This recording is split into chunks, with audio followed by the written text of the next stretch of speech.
Board exam में आपको कितना आता है उससे भी ज्यादा जरूरी चीज ये है कि आप अपने कॉपी का जो प्रेजेंटेशन है वो कितना बेहतरीन तरीका से दे पाते हैं।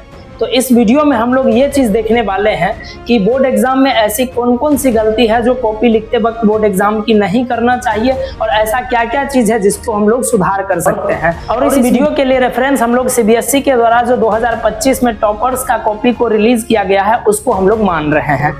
तो चलिए देखते हैं कि आखिरकार टॉपर्स का कॉपी में प्रेजेंटेशन किस प्रकार का होता है और उससे हम लोग क्या चीज सीख सकते हैं। तो देखिए 2025 में जो सीबीएसई के द्वारा बोर्ड एग्जाम लिया गया था उसमें क्लास 10th के मैथमेटिक्स में जो बच्चा टॉपर था उसका ये कॉपी का जो है सो प्रेजेंटेशन हम लोग ले रहे हैं कि सीबीएसई के द्वारा ये ऑफिशियली कॉपी को रिलीज करा गया है। तो इसमें इस बच्चे ने क्या क्या जगह पर क्या क्या चीज सावधानी बरता है और क्या क्या गलती नहीं किया है जिससे इस साल का जो भी कैंडिडेट हम लोग का बोर्ड एग्जाम देने वाले हैं वो सब क्या सुधार इसमें कर सकते हैं। तो सबसे पहले देखिए आपको सबसे पहली चीज जो ध्यान रखना ये है कि आपका कॉपी में जो है जैसे मैथ्स का पेपर आपका होगा तो रफ के लिए आप या तो शुरुआत का 1-2 पेज को छोड़ दीजिए या फिर सबसे अंतिम में आखिरी से जो है 1-2 पेज रफ के लिए छोड़ दीजिए और वहां रफ वर्क जो इस प्रकार से इस बच्चे ने लिखा है वहां पर रफ वर्क इस प्रकार से लिख करके आप कर दीजिए ताकि कल के डेट में जो एग्जामिनर कॉपी चेक करेंगे वो एग्जामिनर इसको जो है सो क्रॉस कर सकेंगे, ये ध्यान रखिएगा। तो इधर साइड देखिए इस बच्चे का अगर हम लोग कंसीडर करते हैं तो ये बच्चा जो है सेकंड पेज में ही ये रफ के लिए छोड़ा है। देखिए इस प्रकार से लैंडस्केप मोड में आपका कॉपी होगा, हम आपको दिखाते हैं। यहाँ पर जो है ये आपका इस प्रकार से कॉपी रहने वाला है, ठीक है। ये एडुकार्ट के द्वारा भेजा गया कॉपी है। हम लोगों को सैंपल में हर साल एडुकार्ट जो है तो कुछ किताबें और जितनी भी किताबें वो लोग रिलीज करते हैं, एडुकार्ट, ओसवाल और कई सारी पब्लिकेशंस है वो सब लोग जो है जितनी भी किताबें पब्लिश करती हैं वो सब हम लोगों को स्पेसिफिक कॉपी के तहत भेजती हैं।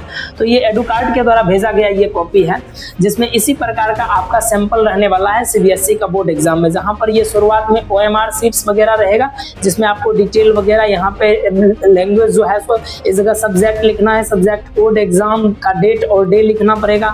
मीडियम ऑफ आंसरिंग यहाँ पर इंग्लिश आप लिखिएगा, फिर पेपर का जो सीरियल नंबर होगा वो पेपर का कोड नंबर ये सारा चीज भर दीजिएगा इधर डिटेल साइन वगैरह करके। और इस प्रकार से जो है हमारा आपका कॉपी रहने वाला है, ठीक है। इस प्रकार से लैंडस्केप मोड में आपका कॉपी रहने वाला है। तो इस कॉपी में करिएगा क्या कि इस कॉपी में जो है सो आपके दोनों तरफ से जो है स्पेसेस रहेंगे, खाली जगह रहेंगे। आपके इधर साइड भी जगह खाली रहेगा, इधर साइड भी जगह खाली रहेगा। तो इधर साइड में आप क्या करिएगा, क्वेश्चन का नंबरिंग कीजिएगा, ये बीच में आंसर लिखना है और आपको इस साइड जगह खाली छोड़ देना है, समझे। इस साइड मार्किंग वगैरह के लिए जगह को क्या कर देना है, खाली छोड़ देना है। और अगर मान करके चलिए छोटा क्वेश्चन है, इतना दूर में हट गया था, ऐसा नहीं कि इसके बीच में जो है स्केल से खींच करके साइड लिखेंगे। बहुत पेज होता है, अगले पेज पर आराम से लिखिए, उसके लिए कोई टेंशन नहीं है, ठीक है। तो इस तरह से रहेगा आंसर बुकलेट आपका और इस तरह से आपका क्वेश्चन पेपर आपका रहेगा। जैसे ये मैथ्स का है तो क्वेश्चन बुकलेट इस तरह से सील रहेगा, फिर इसको निकालना है, फिर 15 मिनट का टाइम आपको पढ़ने के लिए मिलेगा। तो अब यहाँ पर आप खास करके देखिए कि इस पेपर के अंदर क्या क्या चीज गलती नहीं करना है, क्या क्या चीज इससे सीख सकते हैं हम लोग। तो यहाँ पे देख लीजिए दोनों तरफ स्पेसेस दिया गया है, इधर भी स्पेस है उधर भी स्पेस है, दोनों तरफ है। अब बच्चा जो है यहाँ पर से देख लीजिए पेज नंबर 3 से जो है ये बच्चा शुरू करता है लिखना और कितना साफ सुथरा राइटिंग में लिखता है। तो ध्यान आपको रखने वाली चीज ये है कि आप अपने कॉपी का जो प्रेजेंटेशन देंगे उसमें सफाई का बिल्कुल ध्यान रखेंगे, समझ गए। कॉपी में प्रेजेंटेशन देते समय भी सफाई का ध्यान रखना बहुत ज्यादा जरूरी है। तो यहाँ एकदम साफ सुथरा एकदम।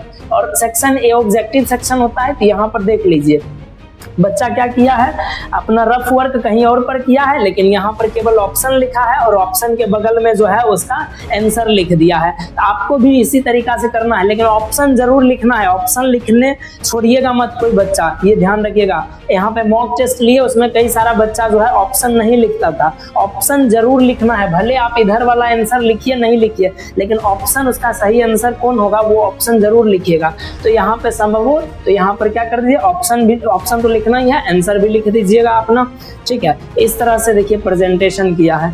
असर्शन रीजन में देख लीजिए। और एक और चीज ध्यान देने वाली बात कि अगर बच्चा को कहीं पर गलती हो गया, सपोज कीजिए ये लाइन गलत लिख दिया, सिर्फ एक बार ऐसे करके चला देना है पेन, ये ध्यान रखना है। बार बार ऐसे करके ऐसे किसी का आदत होता है, ये वाला चीज नहीं करना है पूरा, समझे। एक बार मिस्टेक होगा, गलती होगा तो एक लाइन बस चला दीजिएगा, बस इतना इनफ है उस चीज के लिए, ठीक है। फिर सेक्शन बी हमारा स्टार्ट हो गया। तो देख लीजिए डायग्राम जितना बनाइएगा आप, डायग्राम सारा का सारा डायग्राम किससे बना दीजिएगा, जितना भी डायग्राम आपका होगा वो सारा का सारा डायग्राम जो है आप पेंसिल से बना लीजिएगा। ठीक है, डायग्राम सारा का सारा किससे बना लीजिएगा, पेंसिल से। और प्रेजेंटेशन आपका बिल्कुल एकदम क्लियर, साफ सुथरा, नीट एंड क्लीन होना चाहिए। राइटिंग समझ में आना चाहिए, इतना बढ़िया आपका लिखावट होना चाहिए, ये ध्यान रखिएगा।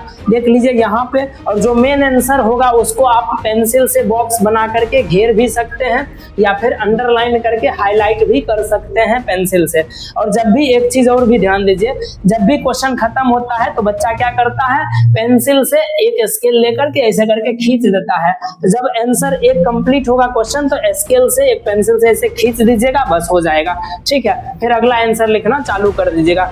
ये प्रेजेंटेशन को आपको अपने बोर्ड एग्जाम के कॉपी में जरूर ही अपनाना है। देख रहे हैं इधर साइड इतना ज्यादा जगह पर इस्तेमाल किया, इधर साइड स्पेस बचा हुआ था, यहाँ लाइन खींच करके इधर नहीं लिखना है। आराम से वो क्या करते गया बच्चा, आराम से वो नीचे की तरफ जो है सो वो क्या करते गया, नीचे की तरफ लिखते चला गया। इस तरीका से गलती भी होता है तो देख रहे हैं, एक बार खाली कट करता है ऐसे करके, एक बार कट किया अब वो चीज जो है सो हो जाएगा। अभी यहाँ इन्हें कहना है कि भाई 2 बार कट किया है, ये सब चीज नहीं होता है। ठीक है, एक बार कट कीजिएगा, हो जाएगा, बात खत्म।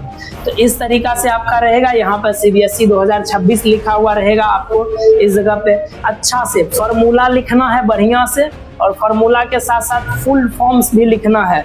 ये चीज नहीं कि शॉर्ट फॉर्म यूज करते हुए चले गए, समझे, जैसे अल्टरनेट इंटीरियर एंगल, इस तरह का शॉर्ट फॉर्म नहीं चलेगा। आप लिख दीजिएगा तो कम से कम अल्टरनेट इंटीरियर एंगल्स, इस तरीका से आप लिखिएगा, ये ध्यान रखिएगा। तो शॉर्ट फॉर्म ज्यादा इस्तेमाल मत करिएगा, नहीं तो शॉर्ट फॉर्म में ही नंबर आपको दिया जाएगा, ये भी ध्यान रखिए। अच्छा से कहीं पर गलती हो तो ज्यादा घसना नहीं है, एक बार क्रॉस मार दीजिएगा वहां पर, बस इतना काफी है, ये ध्यान रखिएगा। तो प्रेजेंटेशन इस तरीका से आपका होना चाहिए। बहुत ही सुंदर प्रेजेंटेशन है, जहां पर जिस फार्मूला का इस्तेमाल किया गया है साइड में ये फार्मूला भी बच्चा लिख दिया है, समझे। शॉर्टकट कहीं पर भी नहीं मारना है आपको क्वेश्चन को सॉल्व करते समय, ये भी ध्यान रखना है। यहाँ पे एक एक चीज को बहुत ही सिस्टमेटिक तरीका से, अच्छे तरीका से सॉल्व किया है। देख लीजिए यहाँ पे पेज भर गया, यहाँ कंप्लीट था, थोड़ा सा जगह बचा हुआ था, इस पेज छोड़ दिया, अगले पेज से ये आंसर देना शुरू किया। डायग्राम जितना रहेगा उसको आप अच्छा से पेंसिल से बनाइएगा, और उसको एक एक स्टेप को कंस्ट्रक्शन गिवन सारा चीज प्रूफ स्टार्ट करेगा। प्रूफ हो जाए तो लास्ट में प्रूफ और आंसर को आप समय रहे तो आप पेंसिल से ऐसे करके बॉक्स बना करके घेर दीजिए, और जो मेन आंसर होगा उसको आप अंडरलाइन करके हाईलाइट भी कर सकते हैं, साइंस SST वगैरह के पेपर के लिए, खास करके अदर सब्जेक्ट में मैथ के अलावा, समझे। तो इस चीज का आप ध्यान रखिएगा।